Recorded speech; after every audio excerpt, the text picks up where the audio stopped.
Buenos días, queridos hermanos y amigos. Les saluda el pastor Martín Balta, pastor de la Misión Cristiana Poder de lo Alto aquí en Lima, Perú. Hoy día 22 de enero del 2023. Así que vamos a continuar con el mensaje de edificación y de salvación basado en el libro o en el Evangelio de Marcos. Así que vamos a continuar con el capítulo 11 y estamos llegando a los capítulos finales de este Evangelio. Así que vamos a orar, vamos a pedir al Señor que nos guíe, que nos ayude, que nos inspire por su Espíritu Santo para poder compartir este mensaje como Él quiere. Así que oramos. Acompáñenme en una palabra de oración.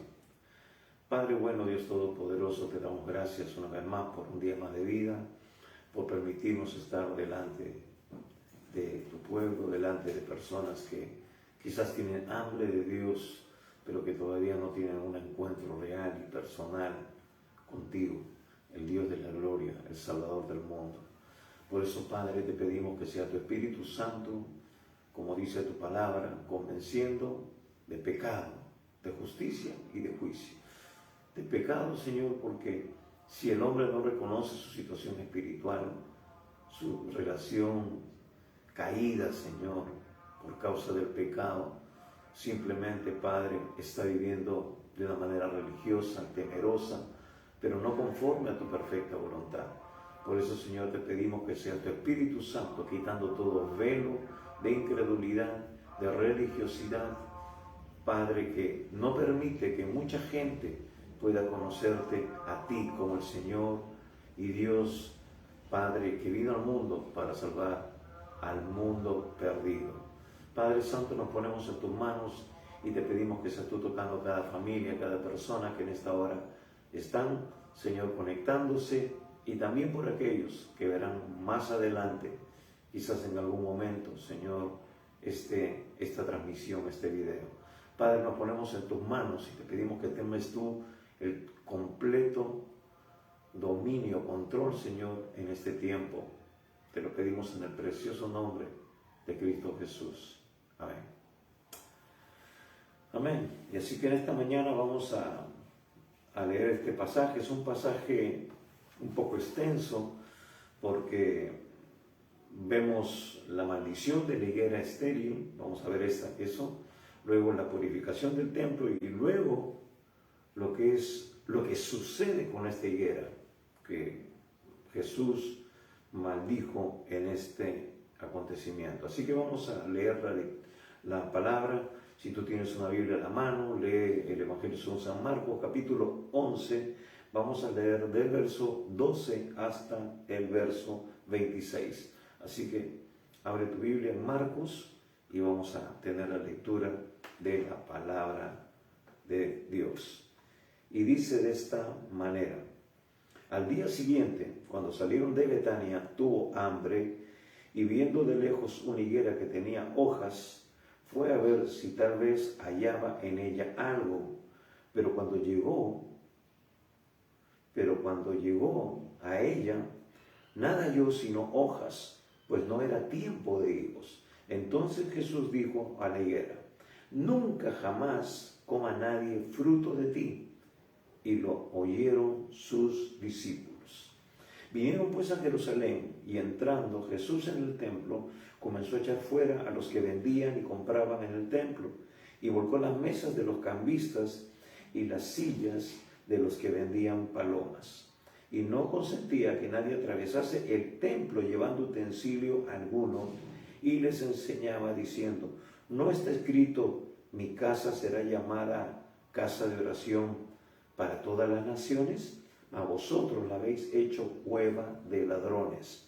Y lo oyeron los escribas y los principales sacerdotes, y buscaban cómo matarle, porque le tenían miedo, por cuanto todo el pueblo estaba admirado de su doctrina.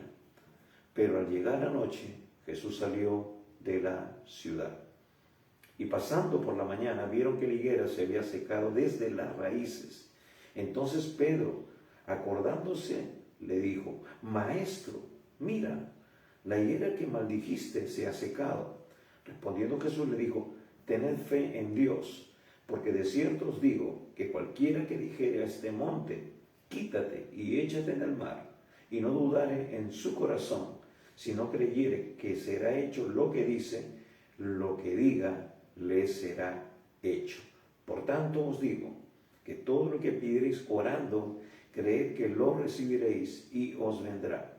Y cuando estéis orando, perdonad si tenéis algo contra alguno, para que también vuestro Padre, que está en los cielos, os perdone a vosotros vuestras ofensas. Porque si vosotros no perdonáis, tampoco vuestro Padre, que está en los cielos, os perdonará vuestras ofensas. Amén. Hasta aquí la lectura de la palabra de Dios en esta mañana. Y estábamos viendo de que este acontecimiento se encuentra también relatado en los tres evangelios, al menos lo que es la purificación del templo. Se habla de este relato de la purificación del templo. Sin embargo, el tema de la maldición de la higuera solamente lo vamos a encontrar en el Evangelio según Mateo. Así que ahí vamos a estar viendo algunos aspectos también para complementar lo que en esta mañana queremos enseñar, queremos compartir. Así que vamos a ver primeramente algo que concadena o relaciona con respecto a lo que veníamos diciendo la semana pasada y que no pudimos de alguna manera tocar. En la semana pasada estuvimos viendo Marcos del capítulo 11, del versículo 1 al 11. Y vamos a ver cómo termina este versículo 11 o este primer acontecimiento, cuando Jesús, luego de la entrada triunfal, se retira a Betania, como ya tenía programado. Durante el día en Jerusalén, solamente por causa del conflicto que se va a desatar con los religiosos judíos, recordábamos de que se acercaba la Pascua, de que en lo tradicional, en lo establecido por Dios, en lo que respecta a las ofrendas, a los animales que tenían que ser presentados en esta fiesta, tenían que estar perfectos, tenían que estar sin defecto. Y decíamos que de alguna u otra manera Jesús, el Cordero de Dios, también iba a ser escrutado, iba a ser examinado, iba a ser confrontado durante esta última semana de su ministerio terrenal, y él va a ser aprobado. ¿Quiénes son los que lo asusaban, los que estaban ahí probándolo, los que estaban tratando de hacerlo caer? Justamente los religiosos. ¿Y quiénes eran los que presentaban las ofrendas en el altar de sacrificio? Bueno, parte de ese grupo de personas religiosas que habían recibido el mandato de Dios de impartir la enseñanza al pueblo de Dios, y también de cumplir con todo el ritual de la presentación de ofrendas y sacrificios. Entonces Jesús fue probado durante toda esa semana antes de la Pascua. Y dice el versículo 11, y entró Jesús en Jerusalén y en el templo, y habiendo mirado alrededor todas las cosas, como ya anochecía, se fue a Betania con los 12. Entonces eso fue el día domingo, por decir, el primer día de la semana, que Jesús entra a Jerusalén, ¿no? Viene la entrada triunfal, ya se había anochecido, entra al templo y Jesús observa algunas cosas que están sucediendo ahí en el templo, pero ya por la premura, por la hora, él simplemente se retira a Betania. Pero dice aquí, ya en nuestro relato, dice al día siguiente, versículo 12, el día siguiente, cuando salieron de Betania, tuvo hambre. Indudablemente, es decir, ya era el día lunes, después de la entrada triunfal. Entonces Jesús estaba viniendo otra vez con sus discípulos. Betania estaba a unos kilómetros de Jerusalén, y quizás salieron muy temprano, quizás no habían tomado desayuno, no habían llevado una fiambre para el camino, y dice que Jesús tuvo hambre. Entonces, acá vemos la parte tremenda, lo que es una confirmación de lo que Jesús era como hombre. Vemos esa relación entre ese Cristo hombre y ese Cristo, el ungido, Dios. Dios hecho hombre y Dios fusionándose con la naturaleza humana una vez más, mostrándonos su humanidad, mostrándonos de que Él realmente puede conocer nuestra situación humana, porque pasó con las mismas experiencias. Dice que tuvo hambre, como tú y yo, como tú, cualquier ser humano. Él estaba en un cuerpo de carne y hueso, pero era un hombre que no pecó, lleno del Espíritu Santo. Tenía el control absoluto de todas las áreas de su vida, por esa presencia de Dios en él. Siendo Dios, como dice Colosenses, se humilló a sí mismo, tomando forma de hombre, de siervo. Se despojó de todos sus atributos para venir a identificarse contigo, conmigo y la humanidad completa. Entonces vemos aquí esa, como diríamos, yuxtaposición de la humanidad, ese entrelazarse, ese estar de lado junto a la humanidad con la divinidad de Cristo. Y vemos que Él entonces ve esa higuera de lejos y fue a ver, como dice otra versión, si hallaba algo en ella.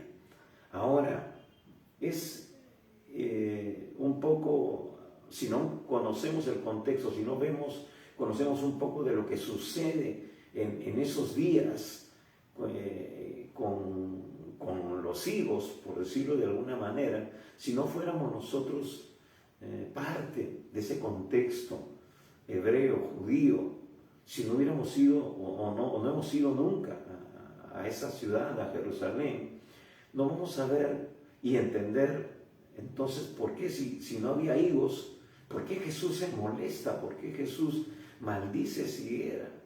Bueno, indudablemente todo tenía un propósito. Dios tiene un propósito para enseñarnos, pero había una razón por la cual Jesús acude. Ahora, normalmente durante los meses de agosto, las higueras empiezan las hojas empiezan a brotar, empiezan a verse, ¿no? Y también en algunos higos empiezan a brotar unos higos pequeños, aunque ciertamente no es el tiempo aún, pero ya empiezan a salir en algunas higueras, empiezan a brotar unos higos pequeños y la gente que iba de paso, de camino, muchas veces los comía en ese estado, aún todavía de repente verdes, todavía no maduros, pero los cogían y los comían. Entonces Jesús conocía eso. Él era un judío, era un israelita. Quizás en alguna ocasión él ya había pasado por otros lugares, por otros sembríos o por otra higuera que de repente estaba en el borde del camino o era parte de repente del jardín de una casa, en la parte externa, afuera, en el patio, y las ramas salían hacia la vereda, ¿no? Y eso me hace recordar a un familiar, a una tía de mi esposa que tiene una higuera justamente en su casa, tiene un jardín muy grande, ¿no? Muy espacioso, y estábamos un día disfrutando ahí en su casa y le decíamos, ¿y cómo van los higos? Dice, lo que pasa es que la higuera crece, pero las ramas se van para el lado del vecino y el vecino es el que se coge los higos. A mí solamente me quedan unos cuantos pocos, ¿no? A comparación de todo tremendo árbol frondoso que tenía. Entonces, quizás sucedía eso y Jesús pasaba en algún momento, o pasó, recordemos de que Él estuvo 33 años en esta tierra y cogió. Entonces era algo que era posible encontrar higos en esa higuera, en esa temporada, en ese tiempo, aún no siendo tiempo de higos. Entonces, por esa causa, Jesús, ¿no?, fue a ver si hallaba higos, como lo dice ahí. Como dice el versículo 3, y viendo de lejos la higuera que tenía hojas, fue a ver si tal vez, dice, ¿ves?, era una posibilidad, hallaba en ella algo, pero cuando llegó a ella, no halló sino hojas, pues no era tiempo de higos. Pero como hemos mencionado, aún por no ser tiempo de higos, podía haber. Por eso él fue a ver si hallaba algo. Ahora, indudablemente, él quería dar una enseñanza con respecto a esto. Estamos viendo el contexto. Jesús está entrando a Jerusalén. Jesús se está encaminando a cumplir con la voluntad del Padre, a dar su vida por la humanidad, a cumplir con lo que está escrito, porque Él es el Verbo hecho carne. Él es la palabra viviente. Él viene a hacer la voluntad del Padre y no su propia voluntad, como luego oraría en el huerto de Getsemaní. Como ser humano sufriría la presión, pero Él va a decir en completo sometimiento: Señor, si no puede pasar de mí esta copa, se haga tu voluntad y no la mía.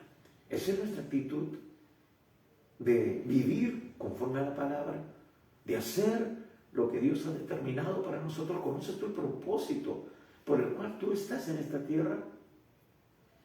¿Sabes que Dios tiene un plan para tu vida y quiere que lo cumplas porque es su perfecta voluntad? Es agradable y perfecta, como valga la redundancia. ¿Entiendes que el plan de Dios es perfecto para tu vida? Él no tiene plan A, ni plan B, ni plan C. Su plan es perfecto. Y la Biblia dice que Él cumplirá su propósito en nosotros. Entonces, ¿te estás alineando con la perfecta voluntad de Dios? Solamente es posible si tú le conoces. Cuando tú le has entregado tu vida, entonces encuentras la esencia, el propósito por el cual tú existes. Y no hay fin más glorioso y supremo que conocer y hacer la voluntad de Dios. Entonces, Jesús tenía claro cuál era su norte. ¿Lo tienes tú? ¿Lo tenemos nosotros? Esperemos que sí. Ahora, ese norte viene con la palabra de Dios. La palabra de Dios es nuestro derrotero. La palabra de Dios es nuestro mapa. La palabra de Dios es nuestra guía. Lámpara es a mis pies tu palabra y lumbrera mi camino, va a decir el salmista. No hay bien para mí, no hay bien para mí fuera de ti. Eso es lo que tú avisoras, lo que tú entiendes, lo que tú aplicas en tu vida. Entonces, eso es lo que Dios quiere hacer. Quiere revelarse a tu vida, quiere guiarte a cada paso. Y Jesús lo tenía claro. Ahora, luego, Jesús aprovecha este acontecimiento, como siempre, de los hechos cotidianos, para aplicar una parábola. Una parábola en acción se estaba dando en ese instante. Ahora, empezó esta semana y va a ser una semana de confrontación. Va a ser una semana en que constantemente Jesús va a estar dándose ahí encontrones con los religiosos, con los fariseos, con los saduceos, con los sacerdotes.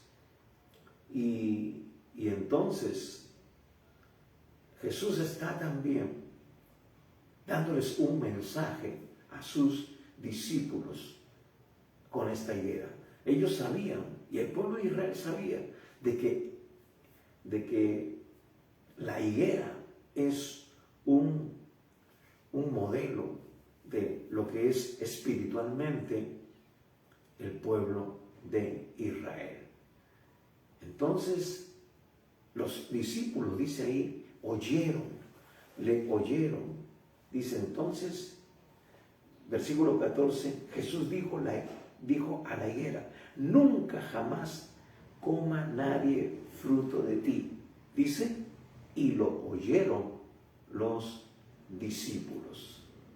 Ahora, aparentemente fueron palabras solamente que Jesús soltó. Mucha gente dice, las palabras se las lleva el viento. Pero esto nos demuestra, amados hermanos, que las palabras no se las lleva el viento. Como Jesús mismo va a enseñar en la parábola del sembrador, las palabras son semillas. de vida o de muerte. Proverbios va a decir, el poder de la vida y de la muerte están en la lengua. ¿Qué cosas nosotros decimos? ¿Qué declaramos? Pedro va a decir que si alguno habla, hable conforme a las palabras de Dios. Dios mismo nos muestra el poder de las palabras en medio del caos, en medio de las situaciones difíciles. En el Génesis, Dios soltó su palabra. Dice, y dijo, sea la luz, y la luz fue hecha. Sepárese el mar de la tierra, y fue hecho. Jesús ordenó todas las cosas con la palabra. Y dice Hebreos que Él sustenta todas las cosas con la palabra de su poder. Si tú estás vivo, si Dios aún te ha dado vida y estás en esta tierra, es porque Dios te sustenta con la palabra de su poder, porque Él tiene un propósito para ti. Él te ama y quiere mostrarte ese propósito, pero tú tienes que abrirle tu corazón, pedirle que Él entre para que tu vida sea transformada, cambiada en una nueva persona. Solamente Dios tiene el poder para cambiarlo. Así como con su palabra cambia las cosas, cambia las situaciones. Porque cuando Jesús llegó y había escasez, empezó la abundancia. Donde había muerte, Él hablaba y se manifestaba la vida. ¿Te acuerdas de Lázaro? Lázaro, ven fuera. Su palabra era tan poderosa que si no decía Lázaro, todos los muertos que estaban alrededor iban a resucitar. Por eso Jesús dijo específicamente ese nombre. Pero su palabra es tan poderosa que si Él dijera, salgan, hubieran resucitado cientos de muertos que quizás estaban enterrados por ahí. Ese es el poder de la palabra de Dios. Ese es el poder que tú tienes en tu boca. Porque lo que Jesús vino a hacer es darnos a nosotros el ejemplo de lo que tú y yo podemos hacer. Por eso Él dijo, aún ustedes mayores cosas harán en mi nombre. Nosotros tenemos ahora la autoridad. Toda potestad nos ha sido dada en el cielo y en la tierra. ¿Qué problemas tienes tú? Pues tienes que soltar la palabra, conforme a la palabra de Dios. Jesús echó fuera al enemigo con la palabra de Dios, pero el enemigo volvía y tenía que volver otra vez a declarar la palabra. Tú tienes que declarar lo que Dios dice de ti en su palabra, hermano, hermana. Lo que Dios dice en solución al problema que tú tienes. Y Jesús usa esto para darles una enseñanza tremenda. Tanto así que Pedro va a ver un cojo y le va a decir, no tengo ni oro ni plata, pero lo que tengo te doy. Y soltó la palabra de sanidad. ¿Tienes conciencia de que puedes también echar fuera esa enfermedad que esté en tu vida, en tu cuerpo, mutilándote, oprimiéndote, solamente con desatar la palabra en fe? Pues eso lo vamos a ver más adelante. Ya me estoy emocionando porque es una tremenda enseñanza la que Jesús empieza a darle a sus discípulos.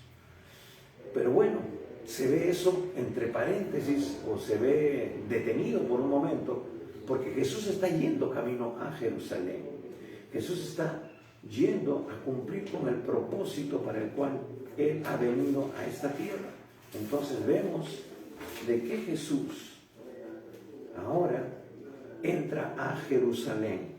Y recuerden, en el versículo 11 habíamos visto de que Jesús entró a Jerusalén, vio el templo y vieron cosas que indudablemente le molestaron, le inquietaron. Pero ahora iba nuevamente a Jerusalén, estaba de día.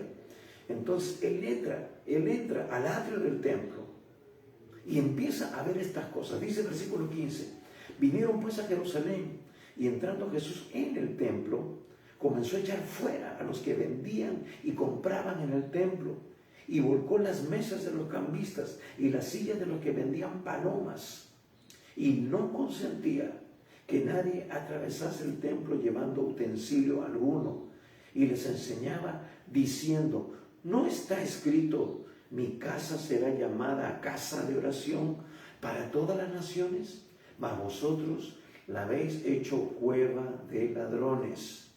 Y lo oyeron los escribas y los principales sacerdotes y buscaban cómo matarle, porque le tenían miedo por cuanto todo el pueblo estaba admirado de su doctrina. Pero al llegar la noche, Jesús salió de la ciudad. Entonces, vemos de que Jesús ahora entra al templo.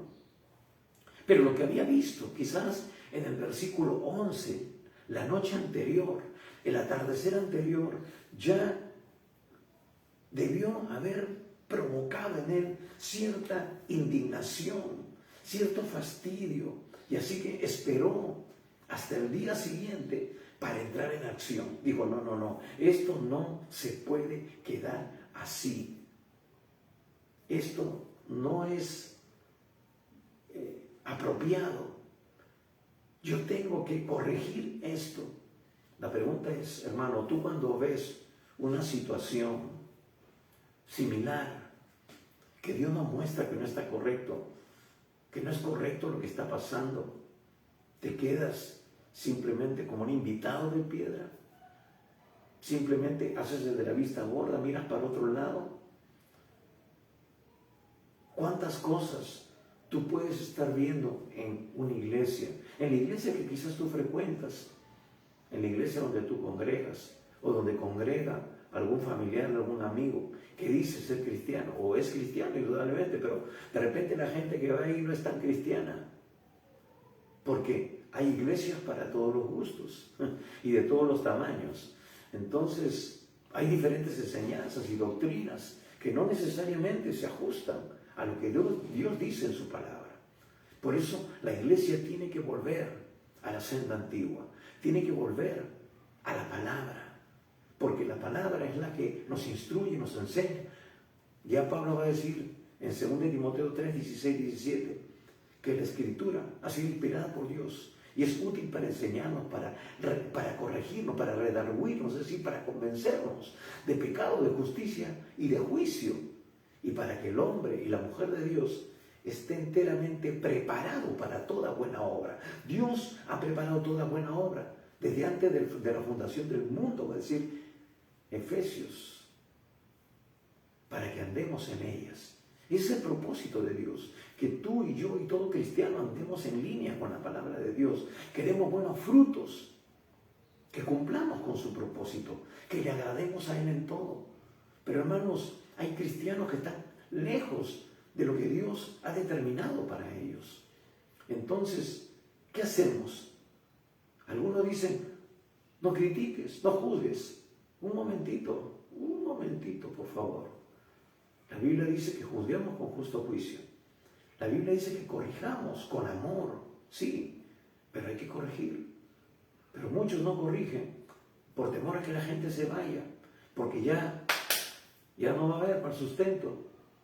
Pero ¿somos asalariados o somos realmente siervos de Jesucristo, siervos del Señor? Tenemos celo santo por las cosas de Dios. Entonces no podemos hacernos lo de la vista gorda. Tenemos que corregir en amor, pero corregir. Ahora, indudablemente, Jesús se indignó porque esta era una práctica cotidiana y había todo un trasfondo detrás de ello. Eran los mismos sacerdotes, los mismos fariseos que habían hecho su negociado ahí. Ellos tenían la potestad, porque solamente ellos tenían esa capacidad de poder ver a los animales, revisarlos si eran perfectos para la ofrenda. Entonces ellos habían hecho su negocio de intercambio allí. Ellos, hermanos, tenían sus animales de repente que ellos mismos criaban, porque también los levitas, los sacerdotes en el Antiguo Testamento tenían sus campos asignados, tenían sus ovejas, tenían todo eso. Pero ya acá en el Nuevo Testamento quizás sucedía lo mismo. Y ellos tenían sus ovejas, sus palomas, todo, sus animalitos, ¿no? Que los cuidaban, los alimentaban muy bien, reservándolos o guardándolos para esta temporada. y ellos mismos veían que no tuvieran ningún rasguño, nada, y lo ponían a disposición de esta gente que eran prosélitos, es decir, no judíos, eran simplemente, se habían convertido al judaísmo y venían ellos a presentar ofrendas en este tiempo de la Pascua. Empezaban a emigrar, mucha gente a migrar a este lugar. Entonces venían del extranjero, no tenían moneda de cambio y ellos hacían estas transacciones, o sea, tenían su casa de cambio y tenían también su proveedor de animales ya revisados, habilitados, eran expeditos para poder ser presentados como ofrenda en este día de la Pascua. Entonces ellos los ponían ahí y de repente a sus empleados les decían: mira, esta oveja la vas a vender a tanto, esta paloma, bueno, lo vas a vender a menos porque no hay gente, las palomas son para las personas que no tienen mucho dinero, pero las vas a vender a tanto, ¿no? Y así, y vas a hacer los cambios de moneda a este precio, ¿no? Era la oferta y la demanda, pero sin embargo, era porque tenía que haber un pago, había un pago para el sustento del templo, por eso estaban los cambistas ahí. Era un patio espacioso, era un patio grande, era el patio realmente de los gentiles, es decir, de los no judíos. De los no judíos podían estar ahí para presentar su adoración a Dios, pero había sido tan copado de estos ambulantes, por decirlo de alguna manera, que ya ellos ya no tenían espacio, había incomodidad, no podían ellos ir a levantar las manos y orar a ese Dios que el cual ellos ahora creían. Es decir, estaban ahí los animales balando, las palomas gorgoreando, qué sé yo, también haciendo sus necesidades, indudablemente, porque eran animales. Entonces era un lugar donde había ciertos olores, ciertas incomodidades que se habían generado por causa de la presencia de estos vendedores y de estos cambistas y de la cantidad de animales que había, porque eran cientos, era un peregrinar de mucha gente. Entonces era algo que ya incomodaba, y también mucha gente usaba ese atrio como si fuera un corredor peatonal, porque por ahí indudablemente cortaban camino para ir a la ciudad, ¿no? Entonces había un fluir de gente que ya causaba incomodidad y ya no podían estos adoradores sinceros estar concentrados en esa actitud religiosa, reverente, que demandaba estar en la presencia de Dios. Entonces, aparte, hermanos, que los cambistas tenían que hacer el cambio de la moneda extranjera al dinero exigido, porque se tenía que pagar un impuesto al templo, se daba una ofrenda para el mantenimiento del templo, y ellos, según lo que cuentan algunos, cobraban o costaba el 15% del total de lo que ellos cambiaban la transacción. Entonces, imagínense, si tenían 1,000 soles, eran 150 soles extra que le cobraban por el cambio. O sea, aparte de que la moneda tenía un valor al cambio, ¿no? Ellos le cobraban un porcentaje del 15% por esa operación bancaria, por decirlo de alguna manera. Entonces, era un asunto de usura la que se daba allí. No era por amor a la gente, sino por amor al dinero, lo que se generaba esa transacción, fuera de la venta de animales. Entonces, que ya estaban, como decíamos, habilitados, porque los mismos sacerdotes tenían ahí su negocio de habilitar, de tener ya listos esos animales para el sacrificio, porque mucha gente venía de lejos y no podía venir con animales. De repente el animal en el camino, ¿no?, se hería, se magullaba, se enfermaba, entonces ya no estaba habilitado para poder presentar. Entonces la gente mejor dicho, no, vamos allá y allá lo compramos, allá encontramos, ya era algo común, se había hecho común esa práctica. Entonces, y también venían con moneda extranjera, entonces era un asunto de intercambio, pero todo eso se había convertido en un mercado, realmente, literalmente, como Jesús lo denuncia en este pasaje. Ahora, dice que ellos venían y presentaban su ofrenda al templo. Yo quiero hacer aquí, hermanos, un paréntesis. Mucha gente, inclusive pastores, eso es lo más tremendo, pastores, líderes cristianos, salen por las redes sociales cuestionando lo que Dios nos manda en su palabra, y hay sustento en el Nuevo Testamento sobre lo que es el diezmo y las ofrendas. Jesús mismo dice que había un arca de las ofrendas donde había una viuda que echó todo el sustento que tenía. Es decir, era una práctica en el Nuevo Testamento. Pablo va a hablar de esto también en 2 de Corintios capítulo 8 y 9, de la ofrenda para los santos. Entonces, hermanos, ¿por qué cuestionamos lo que dice la palabra de Dios si hay sustento bíblico? ¿Por qué? Jesús, el Señor, va a decir en Malaquías, haya alimento en mi casa. ¿Cómo va a haber alimento espiritual para los nuevos creyentes? ¿Cómo la iglesia, siendo todavía una entidad, siendo un organismo que presta servicio sin fines de lucro, porque lo hacemos para el Señor? Bueno, lo que sinceramente lo hacemos para el Señor, porque vamos a ver otro punto también con respecto a eso. Hermanos, ¿cómo va a haber alimento en la casa del Señor? ¿Cómo vamos a poder comprar materiales? ¿Cómo vamos a poder sustentar, ayudar a gente que tiene necesidad, que no tiene recursos? Todo eso lo hemos visto en este tiempo de pandemia. La misma iglesia se ha levantado para llevar víveres a hermanos que han perdido sus trabajos, porque han habido creyentes que han sido conscientes de que esa es la responsabilidad que Dios les ha dado, de darles de la abundancia o de lo poco, o como sea, de lo que Dios les ha dado a ellos. Hermanos, tenemos que darle a Dios lo que le corresponde, sea poco o sea mucho. Dios te ha mandado en su palabra que le des lo que le pertenece. Si es un sol, es un sol. Si son 10, son 10. Si eres multimillonario y tienes que dar 1000 o más, eso es, porque eso le pertenece a Dios. La Escritura nos lo dice. Y eso es para el sustento de su casa. Es para que en la casa de Dios haya alimento, haya provisión. Y aquí vemos esto.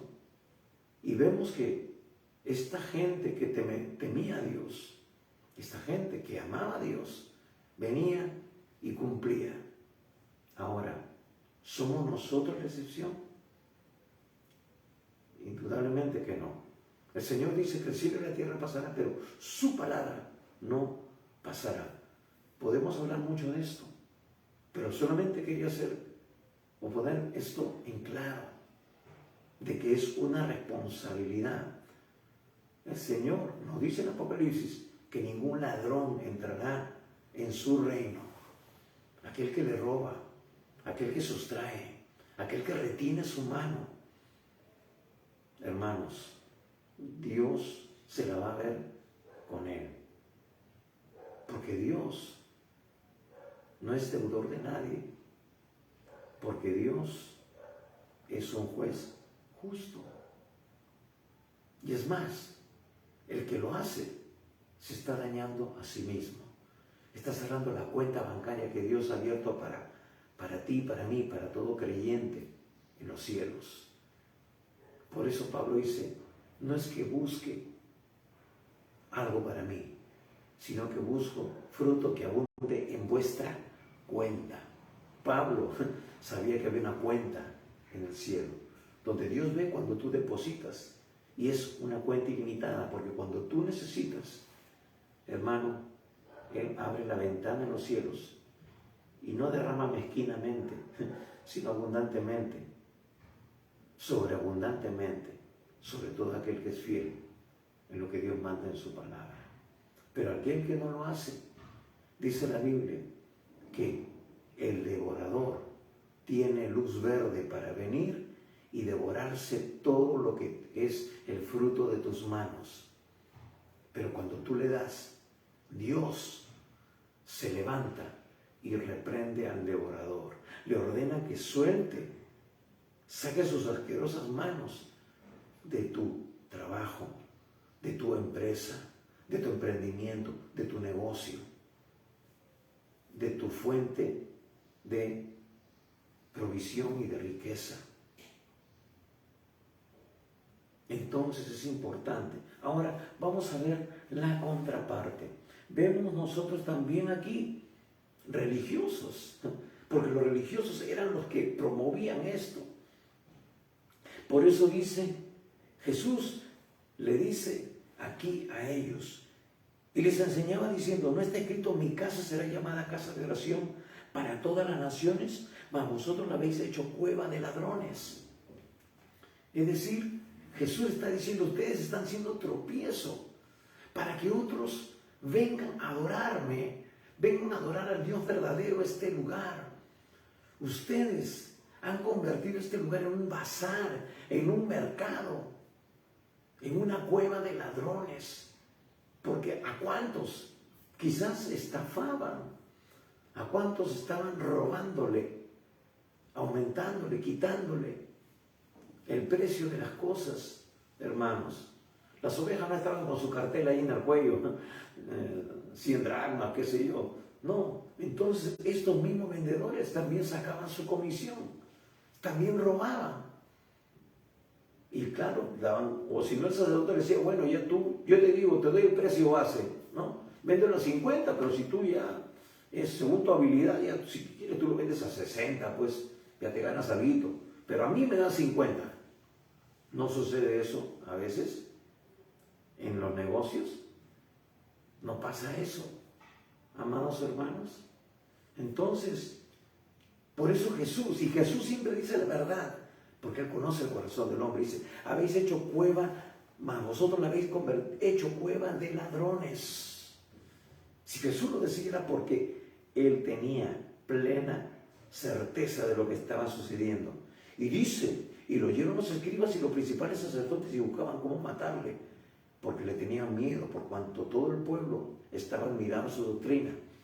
Jesús confrontaba a los religiosos. Ahora, hermanos, la pregunta es, ¿cuántos religiosos han convertido hoy el templo o la fe, negocian con la fe como fuente de ganancia? ¿Cuántos predican una prosperidad que no es bíblica? ¿Cuántos lisonjean, manipulan con la palabra de Dios a la gente? Y hermanos, están como peces en el agua. ¿Por qué? Porque una de las cosas que más adolece en este tiempo la iglesia contemporánea es del conocimiento de la palabra de Dios.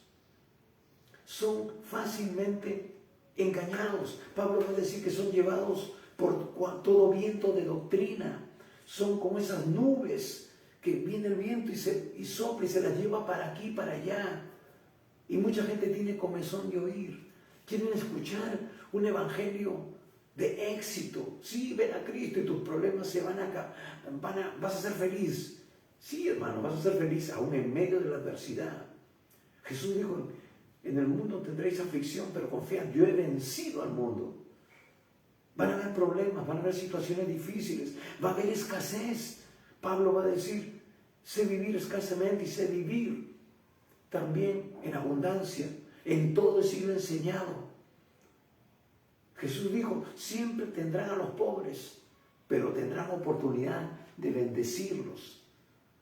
Porque Dios quiere ver en nosotros una actitud correcta como la de Él. Jesús, Dios, es un Dios de abundancia. Es un Dios de amor, que no abandona a sus hijos, que provee para sus necesidades, que se compadece del hambriento y del necesitado. Pero a veces tú y yo tenemos que convertirnos en las manos de Dios, en los brazos de Dios. Cuidado, no nos dejemos engañar, hermanos. Lo que es de Dios es de Dios, pero también Dios nos da un 90% para que con eso podamos administrar y convertirnos en un canal de bendición también para la gente que tiene necesidad. Le digo esto, hermano, porque en internet encontramos muchas enseñanzas, entre comillas, de prosperidad. Estaba viendo justamente en internet y hay un ministerio, ¿no?, cristiano rico. Mucho cuidado. Y muchas personas se escriben y ven. Y en una de ellas dice que tú, aparentemente esta persona es cristiana, dice que el diezmo, lo que le pertenece a Dios, tú puedes usarlo ya sea para las cosas de Dios, para darle a Dios o para ayudar a los necesitados. Mucho cuidado, muchísimo cuidado.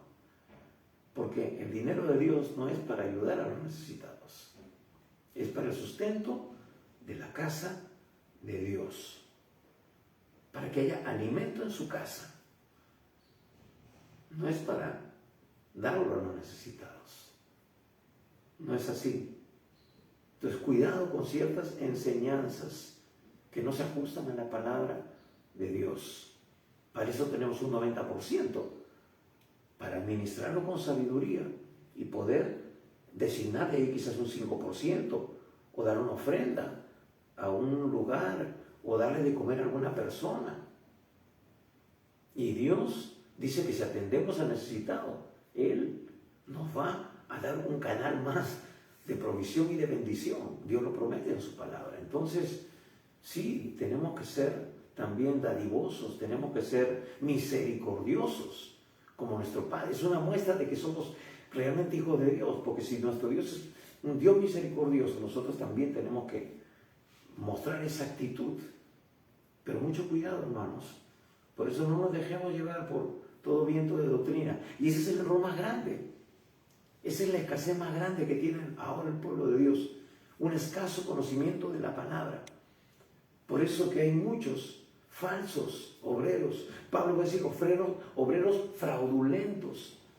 Pastores que empezaron bien, pero luego se desviaron por amor al dinero. Hay muchos que encontramos. Se divorcian y después se juntan otra vez. ¿Por qué? Porque ya se les está yendo la fuente de riqueza, que se dicen apóstoles.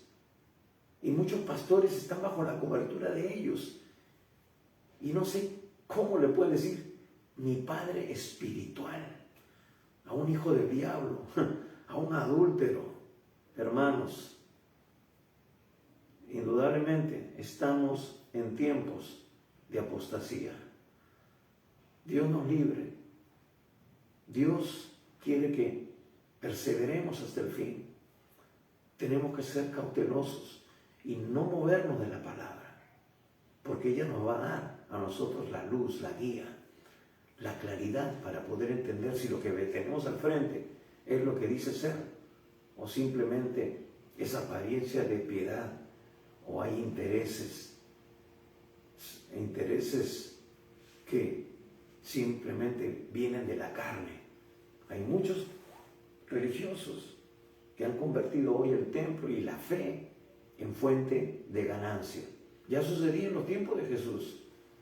En los últimos tiempos, en estos tiempos, también los estamos viendo, hermanos. Así que tengamos mucho cuidado y tenemos que discernir correctamente. Por eso querían matarlo. Estaba yendo en contra de sus intereses. Por eso buscaban, dice, cómo matarle. ¿Es posible de que un sacerdote, un religioso, se convierta en asesino? Eso es fruto de la carne. Eso no es algo que viene del Espíritu de Dios. El odio.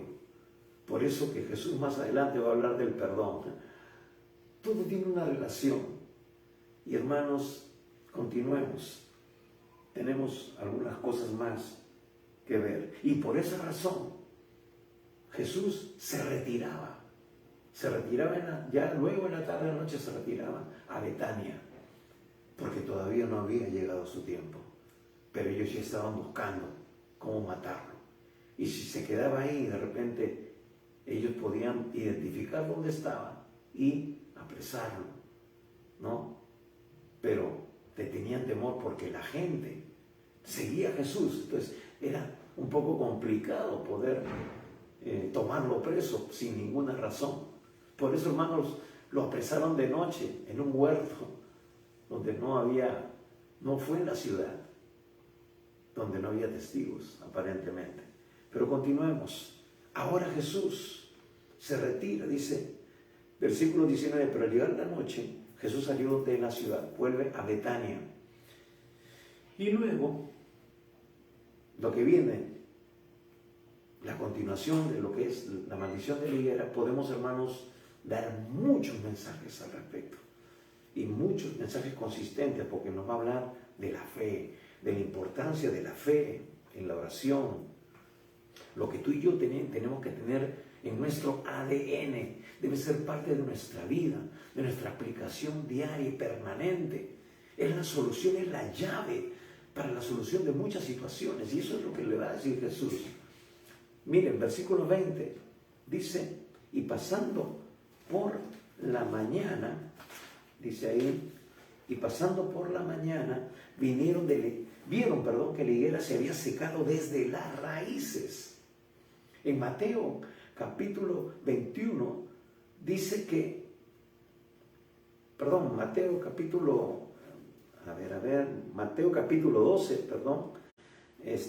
va a decir de que cuando Jesús le dijo esto, inmediatamente la higuera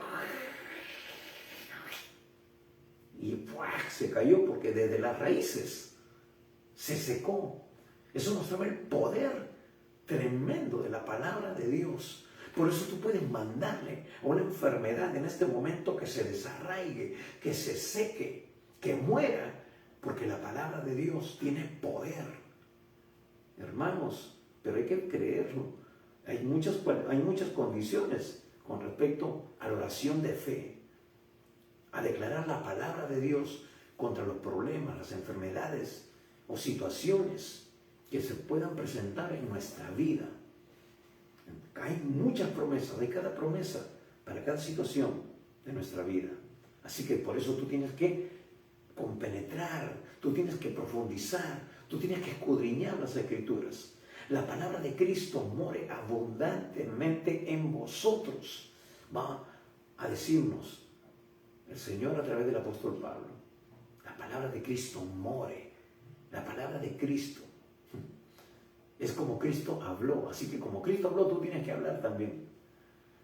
Bueno, y dice Mateo 12 que se secó desde las raíces, y hay algunas explicaciones que también nos enriquecen ahí en ese pasaje. Pero vamos a ver lo que dice aquí en Marcos. Vieron que la higuera se había secado desde las raíces. Mateo lo dice que sucedió inmediatamente, ellos simplemente lo vieron al día siguiente. Entonces Pedro, acordándose, le dijo: Maestro, mira, la higuera que maldijiste se ha secado. Respondiendo Jesús les dijo: tened fe en Dios. Ahora, en el original va a decir: tened la misma clase de fe que Dios tiene, por decirlo de alguna manera. Ahora, Dios tiene una fe, Él es el Dios Todopoderoso. Él dice una cosa y se cumple, o sea, no hay que tener la misma clase de fe que Dios tiene. Y eso, hermanos, hay que ejercitarlo. A cada uno de nosotros nos ha sido dada una medida de fe, nos va a decir Romanos 12, que tenemos que ejercitarla. Quizás ahora orarás por un enfermo y se te morirá. Orarás luego por otro y se morirá. Orarás luego por otro y tendrá cierta mejoría. Después orarás por otro y se sanará. Los tumores desaparecerán, el cáncer se irá. Pero tenemos que perseverar porque es un músculo. Muchas veces, hermanos, no entendemos, pero tenemos que ejercitarnos para la piedad. Le va a decir Pablo a Timoteo, ejercítate para la piedad. Tenemos que alinearnos, tenemos que empezar a sentir como Dios siente, pensar como Dios piensa. Él llama las cosas que no son como si fueran. Tienes que ir más allá con los ojos de la fe. Entonces dice, tened fe, o la misma clase de fe de Dios. Versículo 23, porque de cierto os digo que cualquiera, ojo, mire, qué tremendo desafío, cualquiera que dijera este monte, cualquiera, tú, yo, el vecino, si es creyente, cualquiera, pero ese cualquiera no puede ser cualquiera a la vez. Tiene que estar fundamentado, tiene que tener peso, tiene que tener una fe que ha sido ejercitada. Así que, si bien es cierto, nos anima a decirnos cualquiera, pero no es cualquiera. Ojo, hay requisitos que no podemos verlos ahora. En algún momento los veremos todos, uno por uno. Pero Jesús, decíamos que también nos estaba enseñando algo con respecto a la higuera. Decíamos que la higuera representaba a Israel. Jesús había maldecido esta higuera. Ahora, cuando Jesús la maldijo, quería también mostrar, en cierta manera, su desagrado ante la falsedad e hipocresía de la espiritualidad. Decíamos que la higuera representa simbólicamente al Israel espiritual. Había hipocresía, tenía apariencia de piedad, mostraba como que estaba bien, como que podía haber frutos, pero no había frutos. Entonces Jesús estaba dando una enseñanza ahí. Hermanos, tienes apariencia de que eres y no eres. Esa es la situación de la iglesia en la actualidad. Vemos iglesias llenas, formando cola para entrar. Qué bonita la alabanza, excelente. La gente sale emocionada, sudando de tanto danzar. Pero es como la gaseosa cuando tú le echas en un vaso. Se va hasta arriba y después, mira, se llenó más que la cuarta parte del vaso. Y uno tiene que seguir echando. Solamente, hermano, aparentamos. Estamos presentando fuego extraño que tiene apariencia del mover del Espíritu Santo. Ya como no hay chequiná, soltamos humo en el altar. Hemos vuelto a la iglesia una discoteca en vez de un lugar de adoración. Hermanos, lo digo con mucho temor y temblor. Jesús maldijo la higuera por la hipocresía y la falsedad de la vida religiosa de Israel. Estaba Jesús ahí mismo en persona, el Dios hecho carne, el Mesías, y no pudieron siquiera percatarse de su presencia. Solamente los de humilde corazón se dieron cuenta de que Él era el Dios verdadero, el Mesías, el Salvador del mundo. Entonces, aquí, al ver los discípulos que se había secado en extremo, tanto así que ya les dio espanto, fue ocasión de darles otra enseñanza. La enseñanza de la fe, de una oración efectiva. Cuando tienes fe conforme a la fe madura, conforme a una fe permanente. Ahora, Dios no cambia, Dios no muta, Dios es el mismo ayer, hoy y siempre. Lo que quiere decir es que tu fe tiene que llegar a un punto en que tiene que estar, no puede ser sucumbirse ante nada, ante ninguna situación, por más complicada que sea. Tú tienes que mantenerte firme, seguir declarando la palabra de Dios, confiando en Dios. Ahora, Jesús estaba entrando a Jerusalén. Estaba cerca del Monte de los Olivos y a la distancia, a esa altura, se podía ver el mar. Se podía ver el mar Mediterráneo quizás. Y Jesús le va a decir, diciendo, señalando quizás, si tú dices a este monte, que es el Monte de los Olivos, este tremendo monte, por la fe, que se desarraigue y sea arrojado, tirado a cientos de algunos kilómetros a lo profundo de este mar. Si tú lo pides con fe, sin dudar, teniendo una fe como la de Dios, inmutable, permanente, sólida, llamando unas cosas que no son como si fueran, eso va a suceder. Entonces, Jesús dijo que una persona de fe y de oración podía producir que ese monte de los Olivos, se levante y fuera arrojado a este mar, al mar Muerto o al mar Mediterráneo, no sé, cualquier mar que pudieran avisorar desde ese punto geográfico donde ellos se encontraban. Ahora es interesante porque en el contexto judío las montañas eran consideradas como símbolos de grandes obstáculos y dificultades. Ahora, Jesús les da esta enseñanza porque Él está a punto, hermanos. Está en su última semana de vida. Viene la confrontación con estos, más intensa, con estos religiosos, con estos hombres. Y los discípulos no iban a ser la excepción. Jesús empieza a advertirles: ustedes tienen que ser hombres de oración. Ustedes van a pasar dificultades grandes como estas montañas. Y tienen que tener la misma clase de fe de Dios. Tienen que ser constantes en su fe. Tienes que mantenerte inmutable, sólido como una roca. No tienes que moverte. Aunque la tierra tiemble, tienes que confiar, como dice un cántico inspirado en un salmo.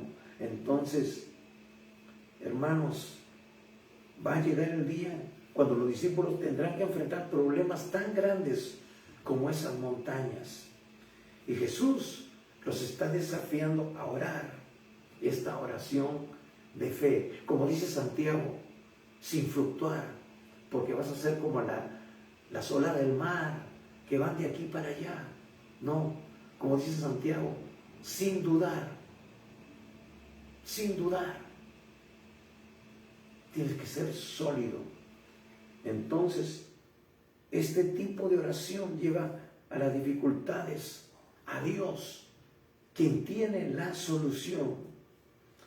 Y también nos da esa expectativa, esa convicción de creer que lo vamos a recibir, como dice el Señor, que vamos a recibir cualquier cosa de lo que hemos pedido. Creed, conforme a tu fe será hecho. Entonces, Dios quiere motivarnos a tener este tipo de fe sólida, permanente. La pregunta es, hermano, ¿cómo estamos enfrentando? ¿Cómo estás enfrentando tus situaciones, tus problemas? ¿Te han detectado alguna enfermedad? ¿Te han dicho que tienes una enfermedad incurable? ¿Ya la estás sintiendo en tu cuerpo? Sí, puede ser cierto que esté ahí, que tú la estés sintiendo, pero al ver esa montaña, ¿cómo la estás enfrentando? Con la espada del Espíritu, que es la palabra de Dios. Estás llamando las cosas que no son como si fueran. Jesús te demuestra aquí que las palabras no se las lleva el viento, hermanos. Acá nos dice de que Él maldijo la higuera y no sucedió nada en ese momento, pero ya la palabra estaba en acción.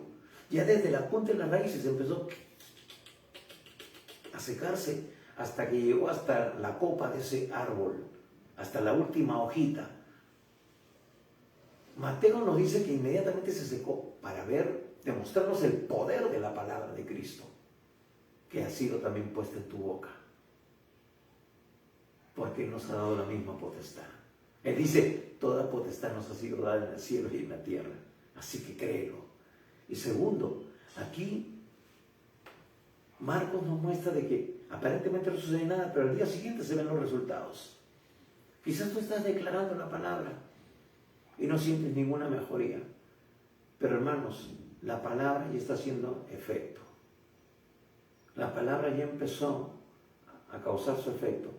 Pero como nosotros andamos por vista y no por fe, al no ver un cambio, al no ver una mejoría, nuestra fe no se mantiene sólida, nuestra fe no se mantiene firme. Y entonces el proceso se detiene y retrocedemos. Pero hermanos, la Biblia dice en Hebreos que nosotros no somos de los que retrocedemos. Tú eres de los que retroceden. Si estás retrocediendo, si has retrocedido, pues Dios te anima ahora a avanzar. Dios te anima ahora a seguir adelante.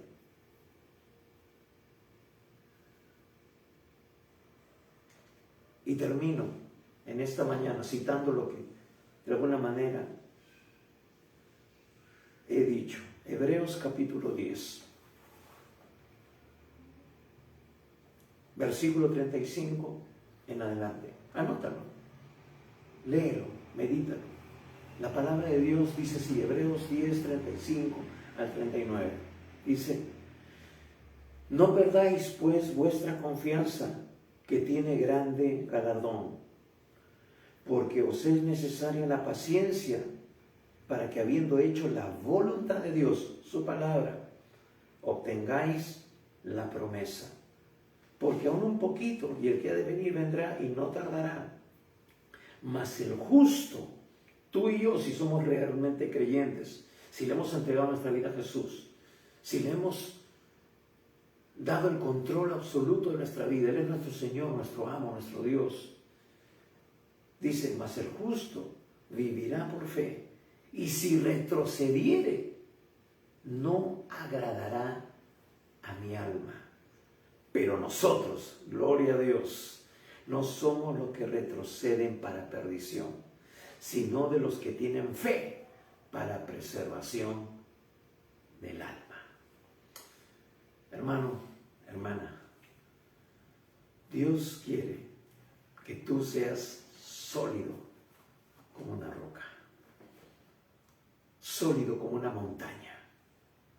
Pero si esa montaña se convierte en un problema, pues Dios te da la potestad para que tú ahora la derribes, para que ahora tú le ordenes. El Señor dice que tú y yo tenemos el poder para hacerlo. Limpiémonos de estas cosas. En esta mañana hemos tenido muchos puntos que ver en cuanto a la religión, en cuanto a la religiosidad, en cuanto, hermanos, a obedecer realmente lo que Dios nos manda, a no dejarnos llevar por doctrinas aparentemente cristianas, por pastores, hombres, maestros que se están levantando aún contra lo que dice la palabra de Dios, que esto ya no está vigente, que esto sí, tener apariencia de piedad y vivir una vida de fe. Por último, la Biblia dice, Jesús luego de hablar de las señales antes del fin, dice, cuando venga el Hijo del Hombre, ¿hallará fe en la tierra? Hermanos, una de las palabras que tiene que cumplirse es también la apostasía. Estamos viviendo también tiempos de apostasía, tiempos de enfriamiento espiritual, tiempos en que la gente le está dando la espalda a Dios. Dios no quiere que tú y yo seamos parte de ello. Por eso tenemos que permanecer. El que persevere, el que permanezca hasta el fin, el que sea fiel hasta el fin, ese será salvo. Y a ti me dirijo en esta mañana. Si tú todavía no tienes a Jesús en tu corazón, créeme, estás en serios problemas. Estás en un grave riesgo, porque el Señor viene pronto y viene por una iglesia. No viene por los evangélicos, no viene por los católicos, no viene por los mormones, por los testigos de Jehová, ni por nadie. Viene por los que tienen una relación con Él, no por los que tienen una religión. Y esa relación es cuando se da inicio, cuando tú te arrepientes de tus pecados, le pides perdón al Señor y le invitas a entrar en tu corazón. Eso es lo que dice la Biblia. Mas a todos los que le recibieron, a los que creen en su nombre, les dio potestad de ser hechos hijos de Dios. Y Él dice, el que a mí viene, yo no le echo fuera. ¿Quieres venir al Señor? ¿Quieres entregarle tu vida? ¿Quieres que Él transforme tu corazón, tu vida, tu hogar? ¿Quieres que ese milagro que tú tanto anhelas se haga efectivo? Pues el primer milagro es la salvación, no es la sanidad. La sanidad y lo demás viene por añadidura.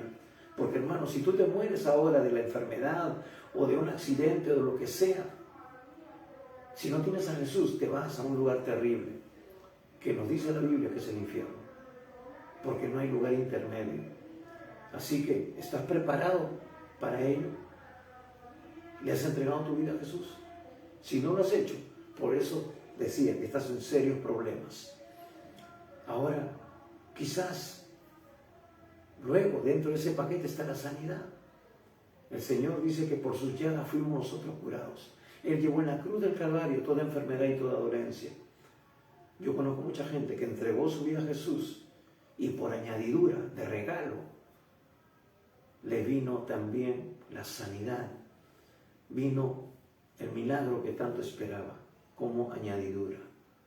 La Biblia dice, buscad primeramente el reino de Dios y su justicia, y todas las demás cosas vendrán por añadidura. Así que, si tú no tienes a Jesús en esta mañana, en esta tarde ya, y quieres hacerlo, haz conmigo esta oración sinceramente. Ábrele tu corazón al Señor, pero también abre tu boca para confesarlo. La Biblia dice en Romanos 10, con el corazón se cree para justicia, pero con la boca se confiesa para salvación.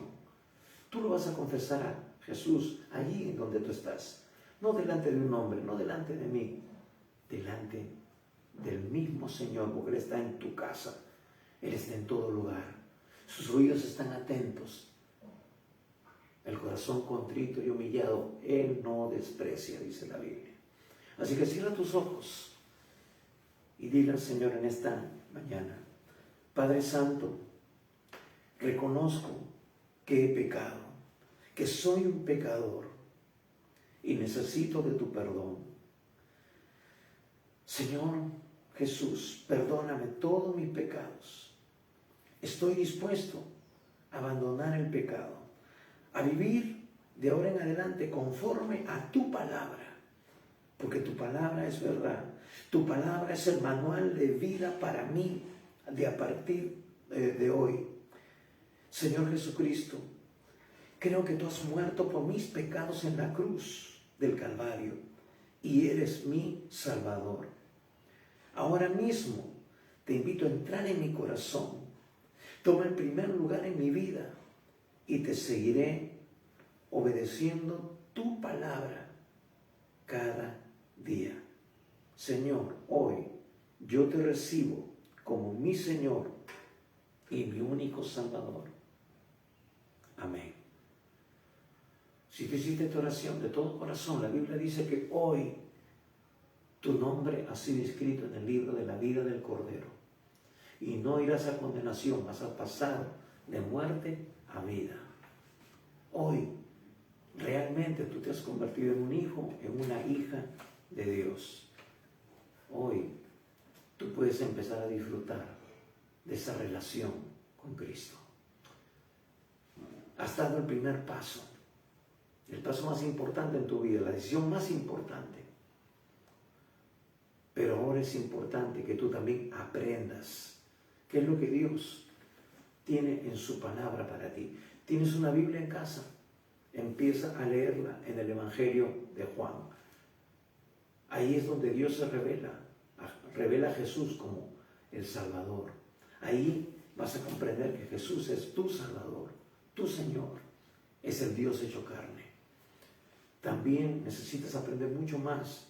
Nosotros queremos guiarte, ayudarte. Queremos enseñarte a confiar en Dios.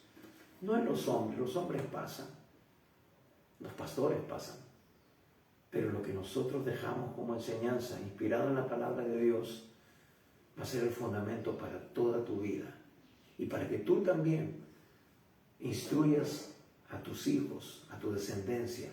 Porque la Biblia dice que nuestra descendencia es bendita y poderosa sobre la tierra cuando nosotros establecemos principios en sus vidas, los principios de la palabra de Dios. Así que comunícate con nosotros para poder ayudarte, brindarte algunos recursos y también orar por ti, por tu familia. Todos los miércoles, 7 de la noche, estamos teniendo vía Facebook Live nuestras reuniones de oración. Puedes hacernos llegar tus peticiones de oración para orar por cualquier necesidad. Para Dios no hay nada imposible. Y los días como hoy, domingos 11 de la mañana, tenemos el mensaje de salvación y de edificación. Solamente te pedimos algo: comparte este video. Así tú estarás también siendo participante de esta obra, de este ministerio. Si tú quieres también colaborar, comunícate con nosotros y estaremos diciéndote de qué forma puedes hacerlo. Pero desde ya estás siendo un instrumento al compartir este video con tus amigos, parientes, compañeros de trabajo, vecinos que quizás no conocen al Señor. Entonces, compárteles a tus contactos este video. Es simplemente con el hecho de que ellos también tengan la oportunidad de conocer a Jesús. Que el Señor te bendiga y gracias por tu atención. Y recuerda, Jesús viene pronto. Prepárate. Bendiciones.